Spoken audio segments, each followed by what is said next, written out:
예. 오직 성령이 너희에게 임하시면 너희가 권능을 받고 라고 하는 이 권능에 관한 얘기를 하고 있었습니다. 이게 시리즈로 꽤 왔는데요. 첫 번째, 모인 개개인에게 성령께서 임하시는 것 자체가 권능이다 라고 말씀을 드렸고, 여기에 빠지면 안 된다. 두 번째 시간에는 어떤 능력인가? 이건 살리는 능력이다. 살리는 능력. 이거보다 중요한 게 있겠나? 이거보다 강력한 것이 있겠나? 그리고 이 살리는 능력을 추수꾼들에게 전용으로 추수꾼에게만 주신다 라고 하는 것을 말씀드렸습니다. 세 번째는 어떤 능력인가? 풀고 묻고 구하고 얻는 능력이다. 우리 지난 시간에 공부를 했죠. 요거에 이제 1편을 공부를 했으면 이제 2편을 오늘 오전과 오후 들어서 같이 하도록 하겠습니다. 사실 어떻게 보면 여러분들에게 있어서는 이 말씀이 참 흥미롭기도 하고 또 직접적이기도 하고 또 우리에게 닥친 코앞의 일이기도 한 거죠. 풀고 묻고 구하고 얻는 능력은 여기 마태복음 18장 그리고 요한복음 15, 16장에 이렇게 말씀해 주신 것이 있습니다. 너희가 무엇이든지 땅에서 매면 하늘에서도 매게 될 것이고 땅에서 풀면 하늘에서도 풀릴 것이다. 그러니까 하늘과 땅이, 하나님이 계신 하늘과 우리가 있는 이 땅이 함께 연결된 것을 말하죠. 거기서 스위치를 넣으면 여기도 스위치가 올라갈 거고, 여기서 스위치를 끄면 저 위에서도 꺼진다. 뭐 이런 얘기예요. 그러니까 하나로 연결된다. 분리되는 것이 아니라 연결된다. 직접 연결된다라는 것을 말하는 거죠. 똑같습니다. 요한복음 15장에도 그런 얘기가 여러 군데 나오고 있는데, 무엇이든지 원하는 대로 구하라. 그래야면 이루리라. 자, 16장에도 비슷한 얘기가 있는데, 너희가 무엇이든지 아버지께 구하는 것을 내 이름으로 주실 것이다. 너희가 내 이름으로 구할 것이요 내가 너희를 위하여 아버지께 구하겠다 하는 말은 아니다. 너희들 스스로 내 이름으로 필요한 것을 구하면 얻게 될 것이다. 이 말씀을 했는데, 여기서 주의사항이 하나가 있다고 그랬죠. 줄만한 사람에게만 줍니다. 연결된 사람에게만 주는 거지, 그냥 아무나 하여간 아무나 예수님의 이름으로 했다고 해서 다 되는 것은 아니라는 거예요. 그래서 줄만한 사람에게 아하, 이거 줘도 내가 쟤를 다치게 하거나 잃어버리지 않겠구나 라고 하는 확신이 드는 경우에만 된다는 얘기예요. 그거 명심하셔서 여러분들이 주의 깊게 이 말씀을 들으시면 됩니다. 자, 여기부터는 예루살렘 교회 안에서 특징이 크게 두 가지가 있는데, 하나는 기사와 이적이 많이 일어났던 것과, 그리고 물건을 서로 통용했던 일명 정말 끊임없는 구제에 관한 얘기예요. 그리고 가정 예배와 그리고 각 백성에게 칭송을 받는 요 네 가지가 있는데요. 우리 지난 수요일에는 1월 1일 수요일에는 기사와 표적에 관한 얘기를 했고, 오늘은 요 얘기를 1, 2부에 걸쳐서 할 겁니다. 그리고 나머지 두 개는 이제 다음 시간에 순서대로 하겠습니다. 여기서 사도들을 중심으로 한 기사와 표적은 무엇을 의미하는 것일까? 이거는 한마디로 말씀드리면 예루살렘 교회의 외적 특징입니다. 그러니까 밖에서 봤을 때 이거를 뭐라 그러나, 안에를 인테리어라고 그런다면은 밖에를 아우테리어라고 하나, 밖에서 봤을 때 이런 교회구나 라고 하는 것을 분명하게 드러내는 것이 사도들의 큰 권능과 그 안에 기사와 이적들이다 라고 말씀드렸어요. 지난 1월 1일 날도 제가 분명히 여기에서 또 이 주의 깊게 여러분들은 이걸 꼭 기억하셔야 합니다 라고 말씀드린 게 있는데, 그게 무슨 얘기냐면, 병든 자가 낫고 안진뱅이가 일어나고 하는 것만 우리는 특히 우리나라 교인들은 그 기사와 이적이라고 하면 예수님이 행한 기사와 이적을 그렇게만 봐요. 처음부터 끝까지 이것밖에 없다고 생각해. 그러니까 치료와 치유의 은사밖에 없다고 생각하는데, 그게 문제입니다. 그게 굉장히 이기적인 거고, 그게 굉장히 인본주의예요. 사람 중심적인 거예요. 내가 먹어야 되는 짐승이고, 입어야 되고, 마셔야 되고, 아픔은 고통스러운 것이 우리들이기 때문에, 육체이기 때문에 그게 당연지사 가까운 거라는 건 제가 이해를 하지만 성경을 가만히 볼 때 너무나도 자의적으로 보는 게 특별히 바로 이 부분이라는 거예요. 사도들의 큰 권능뿐만 아니라 예수님의 권능이라 하더라도 우리는 볼 때 우리에게만 직접적으로 연관 있는 정말 코앞의 것만 생각하고 나만 생각하는 거라는 거예요. 제가 지난 시간에 좀 바로잡아 주려고 노력을 했는데 예수님의 권능과 사도들의 여기 예루살렘 교회에서 드러난 이 기사와 이적 큰 권능이라는 것은 어떤 권능이냐면 사도행전 예를 들면 2장이나 사도행전 3장이나 또 사도행전 4장이나 5장에 걸쳐서 나오는 사도행전에 쭉 2장부터 3장, 4장, 5장에 걸쳐서 나오는 이 베드로를 중심으로 한 사도들이 어떤 모습을 보였느냐는 거예요. 물론 2장부터 5장까지는 또 6장까지는 베드로와 요한이 누군가를 병을 고쳤다더라 라는 얘기가 어떻게 보면 도드라지게 눈에 나오기도 합니다. 그러나 여러분들이 혹시 주목해서 못 보셨다면 이걸 보셔야 돼요. 이 언어가 바뀌는 기사와 이적이 놀라운 일이 벌어지면서 교회가 그리고 120명의 공동체와 그리고 그 주변에 있는 많은 사람들이 혼란스럽고 소동이 일어난 거예요. 왜냐하면 어떤 사람이 있었냐면 야, 저 대단하다. 저 사람들이 어떻게 우리나라 말을 알지? 내가 이민 간 지가 벌써 아기 때 가서 저기 가 예를 들면 어디를 갔다 갈까요? 미국을 갔다 갈까요? 어려서 갔기 때문에 다시 여기 명절새로 와봤더니 어떤 사람들이 전혀 미국 가보지 않은 사람이 공부도 안 한 사람이 영어를 나보다도 유창하게 하네? 라고 하는데 그 내용이 예수가 그리스도라는 내용이 또 어떤 사람은 일본어로 어떤 사람은 불어로 어떤 사람은 아프리카 저기 구석진 곳의 어느 나라의 방언으로 그렇게 막 얘기를 하는 것을 보고 많은 사람들이 놀래기도 했지만 어떤 얘기가 쓱 나오기 시작했냐면 야, 도대체 뭔 술을 먹고 이렇게 낮이 될 동안 저렇게 술에서 안 깨가지고 저렇게 주저리 늘어놓는 거야. 이러는 사람이 나온 거예요. 그래서 온통 예수가 그리스도라고 하는 오순절 성령이 오셔서 첫 번째로 행한 정말 귀한 은혜의 시간이요 기적과 이적의 시간인데 그 자체가 혼란스러웠고 그러니까 물타기를 한 거죠. 물타기. 흙탕물 타기. 오물 투척 사건. 그 거룩한 곳에 사탄이 와가지고 뭔가를 툭 던져놓기 시작을 한 거예요. 그러니까 베드로가 뻘떡 일어나가지고 정리정돈을 싹 해버립니다. 기고 아닌 것을 정확하게 하고 이건 왜 긴 건지 이게 왜 하나님 편에서 나온 건지 이 하나님의 역사가 왜 그런 건지를 정확하게 구약에서부터 성경적으로 쫙 풀어내고 정말 그 자리에서 많은 사람들의 심금을 울리는 귀한 설교를 하고 권면을 합니다. 저는 이게 기사와 이적이라고 봐요. 사도들을 중심으로 한 기사와 이적. 그 나머지 일어났던 뭐 언어로 바뀌는 기적이라든가 뭐 또 병자가 안진뱅이가 일어난 사건 성경 미문에서 이런 거라든가 뭐 기타 등등등등 그 뒤로 수도 없이 정말 여러 종류의 일들이 많이 일어났던 것들은 사람들에게 중요하게 보이지만 이런 점들은 간과하는 경우가 있단 말이에요. 근데 이게 없었더라면 이 상황이 어떻게 됐겠냐. 사도행전 2장이 어떻게 됐겠냐라는 거예요. 그리고 사도행전 3장에서도 똑같아요. 아까 말씀드린 대로 성전에 들어가면서 앉아서 이제 평생 앉아서 그냥 구걸만 하던 사람, 이 사람이 이렇게 은혜로 일어섰습니다. 그리고 나서 소동이 일어난 거예요. 아주 소동이 크게 일어나가지고 성전에 있는 저 위에 있는 사람부터 저 밑에 있는 사람들까지 모두 주목해서 본 겁니다. 누구를? 베드로와 요한을. 두 가지 마음이 있었죠. 저 사람들 진짜 하나님이 보낸 사람들인가? 라고 하는 궁금증. 아니면 기득권에서 볼 때는 쟤들을 어떻게 해야만 내가 제압을 할 수 있을까? 라고 하는 이런 상황에서 베드로와 요한이 또 어떻게 섭니까? 내가 하나님의 말씀을 듣는 것이 맞냐? 네 말을 듣는 게 맞냐? 네가 생각할 때는 어떠냐? 너 같으면 어떡할 건데? 이러면서 아주 강하게 나가서 교회를 방어한 거예요.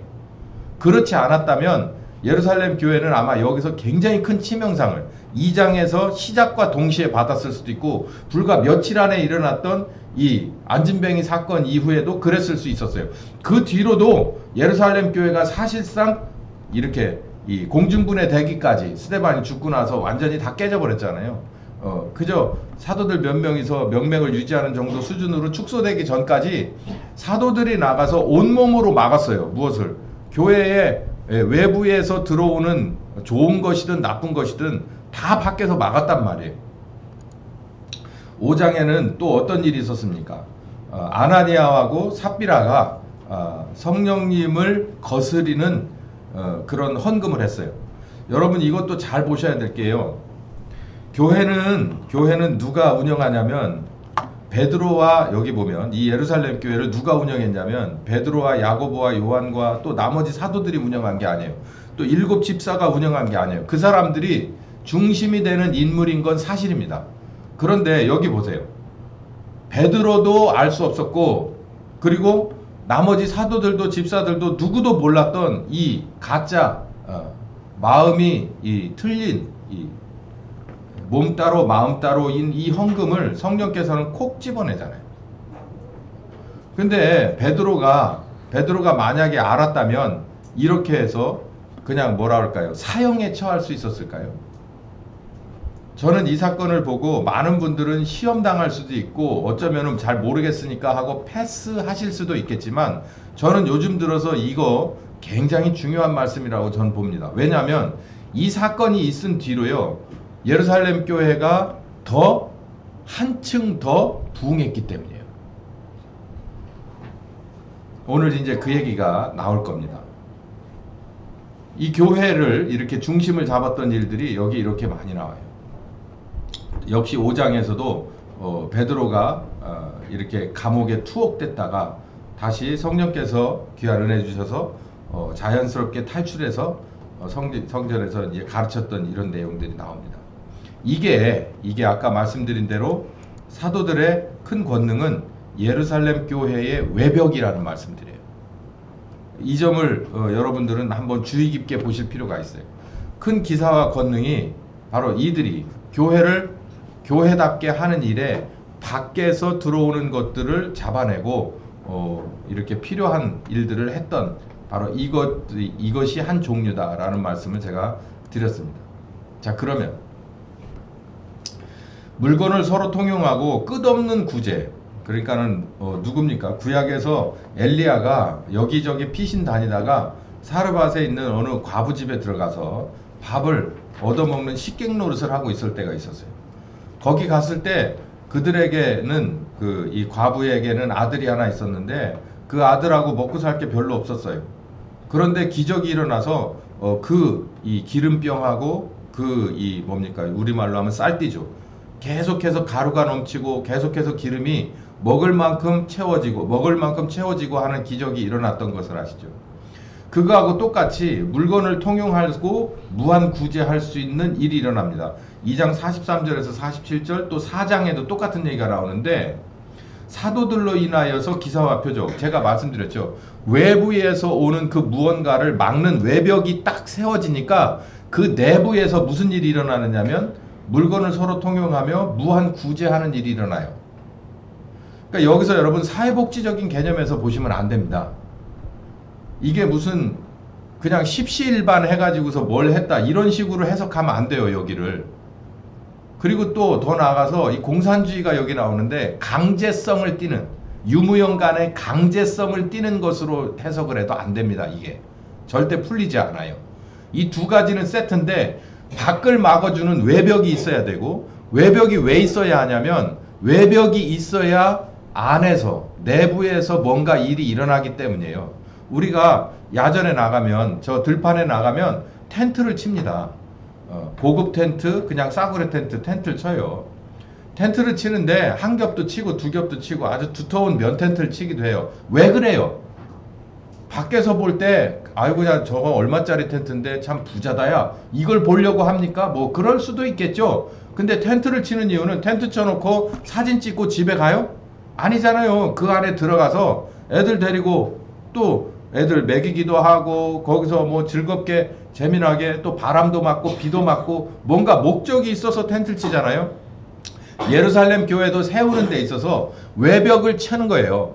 사도들이 나서서 외벽을 쳐서 그 안에서 진짜 하고 싶은 일을 하는데 그게 여기 보면 뭐라고 나오냐면 공교롭게도 오해의 소지가 있는 단어가 나옵니다. 물건을 통용하고 그리고 무한구제했더라 라는 거예요. 그러니까 이걸 요즘 말로 사회복지냐 밥 푸는 거냐 이렇게 되는 거예요. 예. 바퍼 목사가 바쁠 때 제가 알아봤어요. 바쁘다가 요즘 완전히 거의 2단 수준으로 갔죠. 무슨 성이라고 하던데 북극성이라고 하더라. 하여간 그 사람 바쁠 때부터 제가 알아봤어요. 제가 신학교 다닐 때부터 바쁘던 사람이요. 저런 사람이 예전에 저 광야에 있다고 막 그때 광야의 사도 요한처럼 그렇게 들었지. 그렇지 않잖아요. 사회복지 종사하시는 분이 우리 교회 특히 많은데 여기 이거 사회복지 아닙니다. 절대 아니에요. 그렇게 보시면 안 돼요. 정치학과를 다니고 정치인도 하나도 없어서 다행인데 이게 정치적인 해석도 되지 않아요. 그러면 이게 무슨 얘기냐라는 거예요. 무슨 얘기냐 한번 두고 봅시다. 이 4장에도 똑같은 얘기가 있어요.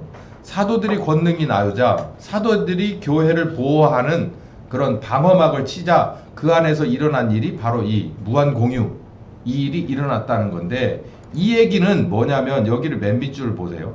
예루살렘 교회의 내벽이에요. 외벽이 있으니까 내벽 안에서 이런 일이 벌어지는 건데 그 내벽이라고 제가 이 상징을 한 이유가 뭐냐면 반드시 교회는 바로 이렇게 하지 않고서는 운영되지 않는다는 걸 보여주는 거예요. 아까 5장에 보면 사도행전 5장에 보면 아나니아와 삽비라의 그 부정한 헌금 얘기 나오죠. 여러분 돈에는 네이밍이 그러니까 명찰이 없다고 얘기를 해요. 이 돈이 어디서 왔는지 이것이 불의한 곳에서 왔는지 아니면 깨끗한 곳에서 왔는지 이름표가 붙어있지 않다는 얘기를 흔히 합니다. 그렇잖아요. 여러분 돈이 생선장사가 유통을 시켰는지 아니면 그냥 은행에서 바로 나온 신권인지 뭐 알 게 뭡니까? 누구를 통해서 내게 왔는지 뭐 그런다는 얘기가 있어요. 근데 제가 여기서 말씀드리는 건 돈이라고 하는 요만한 종이나 우리가 가지고 있는 코인을 말하는 게 아니라 이 돈이라고 하는 것 안에는 힘이 들어있잖아요. 능력이 들어있잖아요. 권능이 들어있잖아요. 그 권능이 어디로부터 오는 거냐면 돈 자체로부터 오는 게 아니라 교회의 주인이신 머리 대신 예수 그리스도 그리고 교회를 직접 개인과 모두에게 임하여 계신 성령이 주인이다라는 얘기를 하고 싶은 거예요. 이거 이해 안 되면 오늘 완전히 아무것도 못 가져가실 텐데 자기 집을 팔아서 헌금한 사람이 있어요. 이걸 이렇게 보지 말란 얘기예요. 그냥 내가 여기 팔만한 게 있으니까 가만히 보니까 마음이 동해서 그냥 헌금했다더라. 여러분 가만히 생각해 보세요. 그러면 여기에 있는 120명의 성도들이 물론 뭐 3,000명, 5,000명이 왔다지만 이 사람들이 그냥 덜썩 해가지고 다 내지는 않았을 거고 아마도 120명이 주축으로 돼서 교회를 운영했을 건데 120명이라고 하는 사람이 대부분이 갈릴리 정도 수준의 사람들이에요. 지금으로 말하면은 저기 시골에 있는 사람들이에요. 요즘은 시골 사람들도 다 좋은 차 막 두세 대씩 집에다 놓고 살지만 그렇지 않은 옛날을 의미합니다. 이 사람들이 자기가 가지고 있는 밭과 집을 팔아서 사도들 앞에 헌금을 해요. 이거 교회 운영하는데 써주십시오 라고 나왔다는 거예요. 자, 우리가 가만히 이걸 보면 야 이거 나는 밭도 없고 집도 없으니까 팔 것도 없네. 그러면 끝났네. 이 안에서 정말 밭과 집을 가진 사람이 얼마나 됐을까요? 전 이렇게 생각합니다. 이 4장과 5장 아까 말씀드린 대로 아나니아와 삽비라와 이 두 장이 하나는 4장에 있고 하나는 바로 5장에 있는 것이 이유가 있어요. 왜냐하면 이 핍절한 사람들을 먹여주고 그리고 입혀주고 보호해주는 능력이 누구에 있지 않다. 개개인들의 자기가 가지고 있는 단문서나 집문서라고 하는 것 안에 있지 않다라는 거예요. 이것도 설명이 잘 안 되면 다시 이거를 여기다 두고 저기 구약시대로 가봐요. 구약시대에 애굽에 있을 때는 온갖 것들이 다 있습니다. 문명시대죠. 문명시대. 거기는 병원도 있고 식당도 있고 그리고 많은 농축산물이 있고 거기는 군대도 있고 그리고 경찰이 있어서 치안을 유지해주고 뭐 기타 도서관도 있고 뭣도 있고 다 있어요. 여러분 지금 우리가 사는 대도시하고 똑같습니다. 다 연결돼 있고 자기가 하는 일만 하면, 내가 비록 노예라 할지라도, 그냥 일해주고 한 달 벌어서 한 달 먹는 노예라 할지라도 그 많은 그 인프라들을 다 이용할 수 있는 문명인이에요. 문명인. 그러다 이 사람들이 어찌저찌 하다가 나와서 여기는 어디고 나는 누군가 봤더니 나는 자유인인데, 하나님으로부터 선택받았던 하나님의 약속이 성취가 된 자유인인데 나는 지금 어디 나와 있냐면 광야에 나와 있어요. 광야는 겉으로 봐서는 아무것도 없어. 아무것도. 내가 원하는 도서관도 없고 버스도 없고 택시도 없고 내 자가용도 없고 뭣도 없고 뭣도 없고, 단지 있는 건 딱 하나인데 뭐냐면 내가 하나님을 자유롭게 예배할 수 있고, 그리고 내가 하나님을 섬길 수 있는 그 자유 하나밖에 없어. 나머지는 의식주 이런 건 아무것도 없어. 그래서 이 사람들이 40년 동안 징징거린 거예요. 하나님을 예배하고 하나님을 따라갈 수 있는 자유 이외에 내가 진짜 쓸모있는 게 하나도 없기 때문에. 근데 신명기에서 모세가 뭐라 그래요? 40년 동안 자유롭게 하나님을 섬길 수 있는 그 언약이 성취된 너희들이 굶은 적 있어? 라고 물어봐요. 헐벗은 적 있어? 신발이 없은 적 있어? 정이나 안 되면 구름기둥으로, 그리고 밤에 정이나 안 되면 불기둥으로 너희들을 시원하고 따뜻하게 해주지 않았어? 때를 따라 매일같이 새벽에 만나를 주시지 않았어? 너희들에게 메추라기를 주시지 않았어? 목이 말라 죽을 뻔하면 그 정말 그 큰 바위에서 샘물이 막 터져 나오지 않았어? 그 기적들을 40년 동안 보지 않았냐? 앞으로 하나님이 우리에게 주시고자 약속한 저 가나안 땅에 들어갈 때는 너희들은 바로 이 믿음과 이 신앙심을 가지고 새로운 지도자를 따라서 들어가야 할 것이야. 이게 신명기거든. 그것처럼 이제 다시 이쪽으로 와봤을 때 그때나 지금이나 여기 지금 이 시점이나 그리고 오늘까지도 우리가 하나님을 자유롭게 예배하고 먼저 예배하고 성령님을 우선순위로 따라가려고 할 때 굶어요? 헐벗어요? 약간의 제약은 있을 수 있어요. 자유는 공짜가 아니라고 하잖아요. 하나님을 섬길 수 있는 자유는 공짜가 아닙니다. 그냥 덧부어주는 게 아니에요. 먹을 것 만땅, 입을 것 만땅, 응? 그리고 마실 것 만땅, 이 정도 주고 거기에다 뭣도 주고, 하나님 믿을 수 있는 완벽한 자유도 주고. 그렇지 않아요. 하나님 믿을 수 있는 완벽한 자유 그 이상으로 우리는 원하는 게 없어요. 그 자유 안에 모든 게 들어있기 때문에. 때로는 한 그릇을 먹던 게 반으로 줄을 수도 있고 한 잔을 마시던 것이 반 잔으로 줄어들 수는 있어요. 그리고 넘칠 때도 있어요. 그러나 그런 따위가 무엇을, 하나님과 나 사이의 이 자유를 가로막을 수는 없다는 거예요. 자, 여기도 지금 그 얘기가 여기서 완벽하게 실현돼 버린 겁니다. 뭐냐면은 하나님이, 내가 이게 하나님과 나 사이가 여기서 지금 어떤 성령이냐면 오순절 성령께서 사도들에게는 정말 강력한 힘과 능력으로 밖을 방어하게 하고 그리고 뚫어내게 하고, 이 안에서 모여드는 사람들, 내가 이제는 믿노라, 내가 이제는 회개하노라, 어떻게 살아야 되는지, 복음이 무엇인지, 성령님과 함께하는 것은 무엇인지 내가 알기를 원한다. 이것을 내가 인자 발견하다니. 그러면서 마음이 갈급한 사람들이 하나둘씩 주어지기 시작할 때 이들을 돌봐야 하는 120명의 사람들의 마음은 하나로 뭉쳤다는 거예요. 하나로 통일됐다는 거예요. 그게 뭐가? 내게 있는 밭이나 내게 있는 집이나 이 모든 것들도 가만히 생각해 보니까 이게 내 거라고 할 수 있느냐? 내 거라고 할 수 있느냐? 그렇지 않네. 나와 하나님 사이, 그리고 그 중간에 계신 예수 그리스도가 계셨기 때문에 이게 내 거가 될 수 있고 이게 내 밭이 내 집이 될 수 있는 거네. 네. 이건 세상에서는 모르는 일이에요. 그러니까 아까 말씀드렸잖아요. 예루살렘 교회 안에의 내벽이라고. 예루살렘 교회 안에 들어와서 이렇게 예배실로서 이렇게 칸막이를 막고 휘장을 치고 인테리어를 하는 그런 맡은 부분의 사람들은 모두가 다 한마음 한뜻이 됐는데 그게 뭐냐면 내 소유를 내 거라고 하지 않았다는 거예요. 그러면 또 여기서 오해 소지가 있습니다. 야, 그러면은 여기 들어가지고 초대교회가 이루어진 사람들은 내 것도 없고 그러니까 그 공산주의네. 아, 그러니까 참 어떻게, 제가 아까 말씀드렸죠. 구약으로 가보라고. 원래 나올 때 자기들은 빈손 들고 나왔어요. 빈손 들고 나왔지만 광야 40년 동안요, 가장 중요한 자기들이 얻은 가장 큰 것은 뭐냐면 여호와 하나님은 바로 나의 하나님이다 라고 하는 것을 배웠고, 그리고 두 번째가 노예의 신분에서 자유한 신분으로 바뀌었고, 그리고 비전 없던 내가 이제는 비전이 있어졌어요. 단지 내가 저 애굽에서 있었던 내 앞으로 돼 있던 집이나 밭이나 차나 이것은 있어요, 없어요? 없잖아요.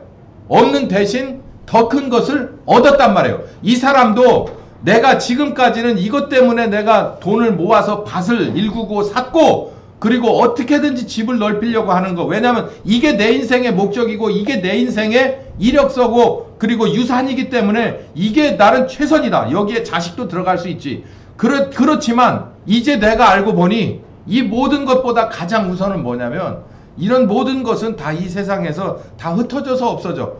좀과 녹이 먹을 만한 한 번에 사라질 수도 있는 것들이지만 내가 누구와 연결된 것은, 하나님과 연결된 것은, 그리스도 예수와 연결된 것은, 성령님과 함께하는 것은 이 모든 것들보다 나는 최우선이다 라고 하는 것이 완벽해진 사람들이 어디에 들어와 있다고요? 교회 안에 들어와 있다는 거예요. 이 사람들이 일을 하기 시작했다는 거예요. 그러자 필요한 사람들이 필요한 걸 가져다 갖다 대기 시작합니다. 아직도 감흥이 없네. 저 옥탑에 올라가 보셨어요? 옥탑에 올라가면 하나씩 하나씩 자꾸 쌓입니다. 지금 여기 1층에서부터 5층까지에 있는 무게보다 옥탑에 있는 무게가 무거워서 이 건물은 흔들리지 않는지도 몰라. 저기 올라가면 온갖 것들이 다 있어요. 근데 보시면 한 70%는 쓰레기입니다. 네. 우리 저기 먼저 가신 조 집사님이 물려주신 것들은 꽤 돈이 나가는 게 좀 있긴 한데요. 그 말고 제가 모아 놓는 것은 다 쓰레기예요. 3층에서 제가 매트 깔았던 쪼가리까지 제가 다 지금 킵하고 있으니까, 예? 요만한 그 스티로폴 쪼가리까지. 왜 그렇게 하게요? 누가 와서 보면 제발 좀 치우라고 할 수도 있어요. 이걸 어떻게 쓰레기를 자꾸 여기다 모으냐고.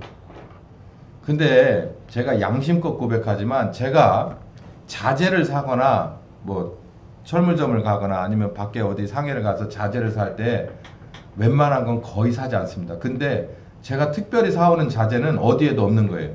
저 위에 고물상에도 없는 거예요. 사실 고물은 없지. 정말 꼭 필요할 때는요, 요만한 스티로폴 한 장이 없어서 철물점도 갑니다. 안 그래요? 그러면 필요 없는 한 사방에 30cm, 30cm만 필요한데 나머지 것은 뭐가 돼요? 또 쓰레기가 돼요. 근데 그 30cm 조금 넘는 45cm쯤 되는 스티로폴을 가져다가 놨다고 생각을 해봐요. 아, 여기 30cm 딱 필요한데 근데 45cm네? 그러면은 얼른 가가지고 뭐합니까? 갖다가 메꿉니다. 뭐예요? 내가 어디 가서 사러 갈 필요도 없고 돈을 줄 필요도 없고 내 맘에 쏙 드는 것이 저기 있어요. 내가 저걸 뭐 하길 잘했지? 모아두기를 잘했지. 남들이 아무리 고물상 주인이라고 해도 저걸 모아두기를 잘했지. 저는 이걸 20년을 경험해왔어요. 그러니까 다 모아요, 다. 이건 버려도 되는 나사 쪽지까지도 어지간하면 안 버리고 다 모아놔. 근데 신기하게 다 써요, 다. 값지게 써요, 값지게. 짝이 없는 게 하나도 없어. 버릴 게 없어, 사실 어떻게 보면. 다 쓴다니까, 다. 제가 여기 지금 왜 이 얘기를 하냐면은 이걸 이해시켜 드리려고 하는 거예요. 여러분 일하다 보면 성령께서 이렇게 설계를 하고 성령께서 하나씩 하나씩 이렇게 예를 들어서 벽돌을 쌓는 일을 하시든 이런 인테리어 작업을 하시든 보면은 뭐가 얼마나 필요하겠다. 그래서 총액이 얼마나 들겠고 이걸 다 계산을 해내잖아요. 오야지가. 그래서 요거 보드는 몇 장, 뭐 각기목은 몇 장, 뭐 이 저 타카 총은 몇 개, 뭐 이런 거 다 인건비는 얼마나 다 계산할 거 아니에요. 성령께서도 뭔가 일을 할 때 밖에다가 외벽을 딱 치고 이 안에서 제자를 삼고 아버지와 아들과 성령의 침례를 주고 가르치고 지키게 하려면 여러 가지 것들이 필요한데 그 자원이 그 재원이 어디서 나와요? 우리들이 그 재원이란 말이에요. 우리들이 그 재원. 그래서 보드 역할을 할 사람이면 큰 보드 역할을 이렇게 하고 이 보드들이 다 붙어 있지만 주변에 보면 이 보드 큰 보드보다 더 많은 숫자가 뭐예요? 저 작은 보드잖아요. 저 작은 보드도요. 큰 거 한 장을 잘라야 저게 됩니다. 여러분 한 사람 한 사람이 어떤 사람은 큰 보드가 될 수도 있고 어떤 사람은 저 작은 보드 한 장이 될 수 있어요. 저 구석에 보니까 한 15cm, 15cm도 있네. 내가 가진 것은 15cm, 15cm 밖에 안 되는데 성령께서 보셨을 때는 네가 아니면은 저기 맞을 거는 없어요. 이렇게 큰 보드를 가져다 저 작은 데 맞출 수 있어요? 저쪽에 구석을 보세요. 15cm, 15cm 맨 꼭대기 있잖아요. 저걸 이렇게 큰 보드 뭐 한 80cm, 60cm 되는 보드를 갖다 저기다 하려면 그걸 또 잘라내야 돼요. 성령님은 알아요. 노련한 기술자는 알아. 어떤 것이 어디에 박혀 있는지를 알아. 그래서 쓰레기 같은 거라지만 그걸 가져다 툴툴 털고 깨끗하게 칠해서 저기다 갖다 딱 붙이는 거예요. 여기 그 일이 일어나고 있는 거예요. 큰 보드는 큰 보드대로 써요. 기둥은 기둥대로 써요. 그러나 아주 작은 거지만 안전하게 고일 때는 고인목으로도 씁니다. 그 일이 여기 일어나는 거예요.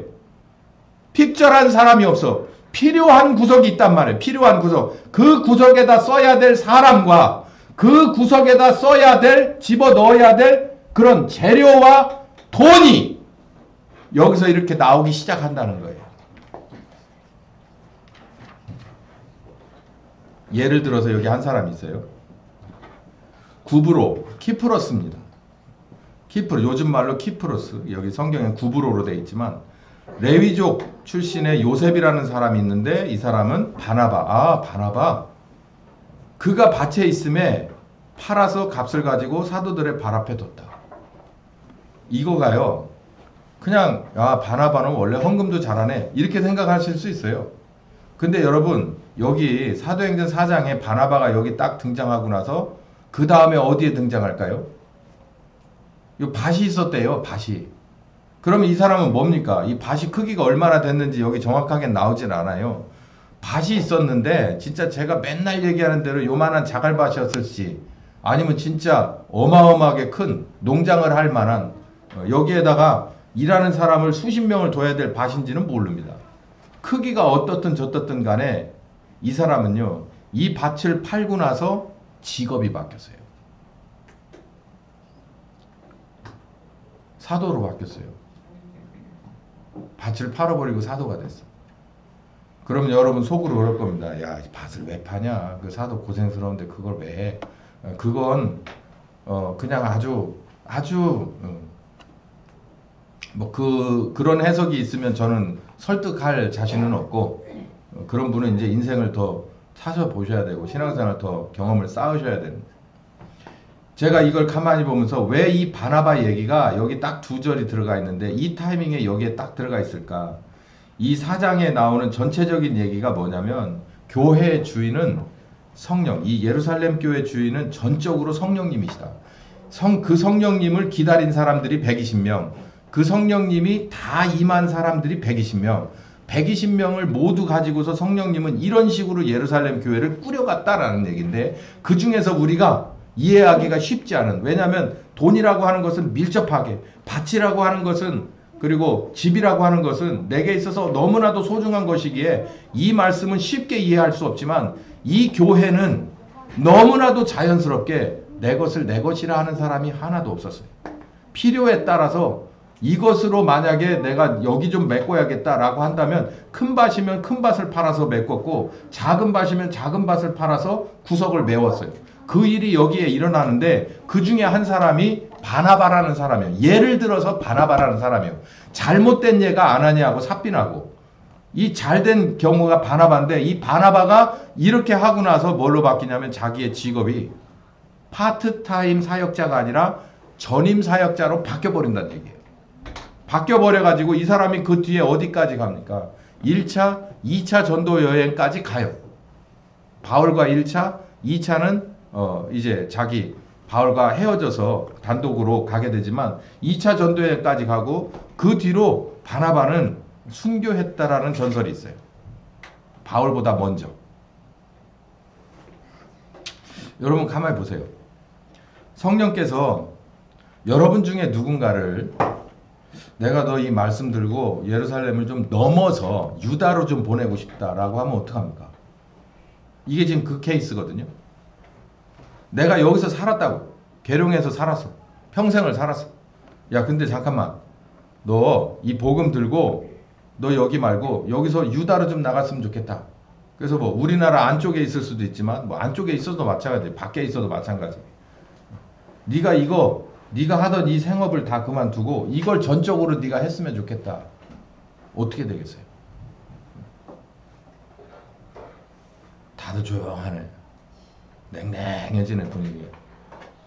이것도 꼭 붙잡고 있기도 어려운데 뭘 그만두고 예루살렘을 넘어서 유다로 가고 사마리아 가고 땅끝까지 가라니.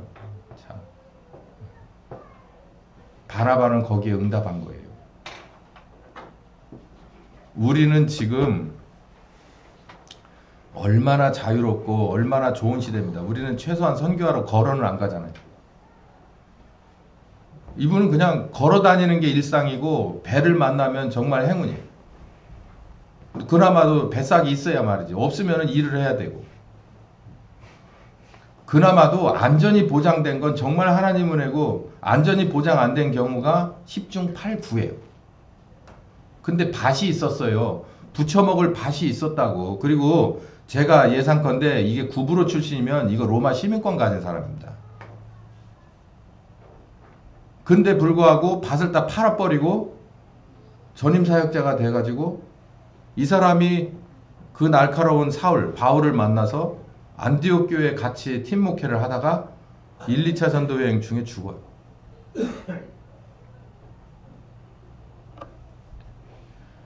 우리 수요 성경 공부 시간에 여러 케이스들을 공부했어요.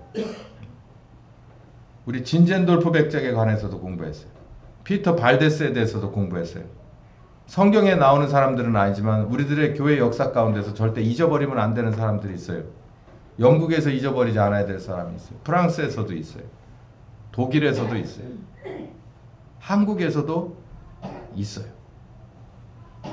지금 2025년에 여러분은 어떻습니까? 자기의 집과 소유를 팔아서 헌금을 해버리는 사람들.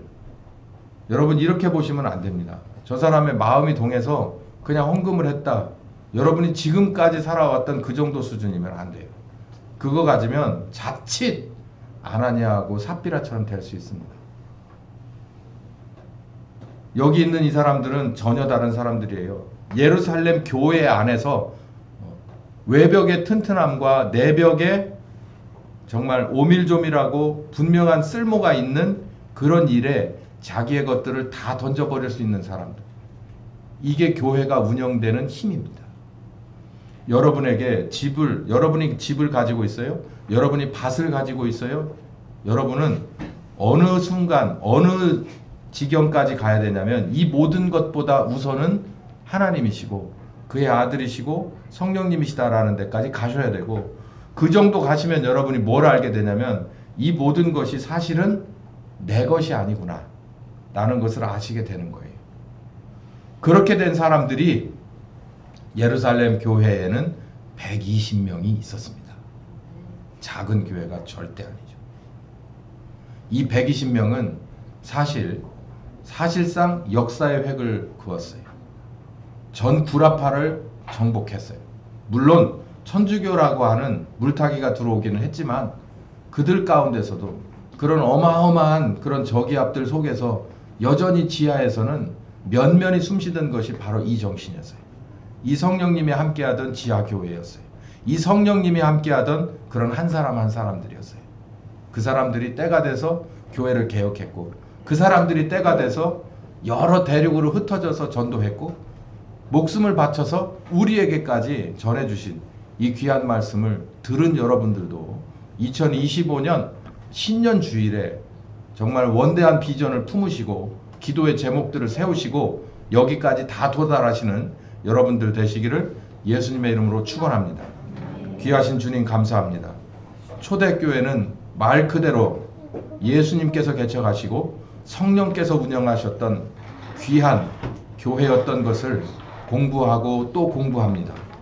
2025년에 이 하나교회도 이런 교회의 모습으로 성령님의 인도하심을 받고 싶습니다. 한 사람 한 사람들이 정말 거룩한 뜻을 품게 하여 주시옵시고 세부적인 기도의 제목들을 세우게 하셔서 내게 있어서 아직도 장애물이 되는 것들, 바꿔야 될 것, 그리고 배워야 될 것들은 열심히 배울 수 있고 그리고 뚫어낼 줄 아는 정말 신실한 우리 한 사람 한 사람들 교회가 다 되게 하여 주시옵소서. 이 안에 살리는 능력이 있습니다. 이 안에 우리와 함께 하시는 무궁한 강력한 힘이 있습니다. 주여 인도하여 주시옵소서.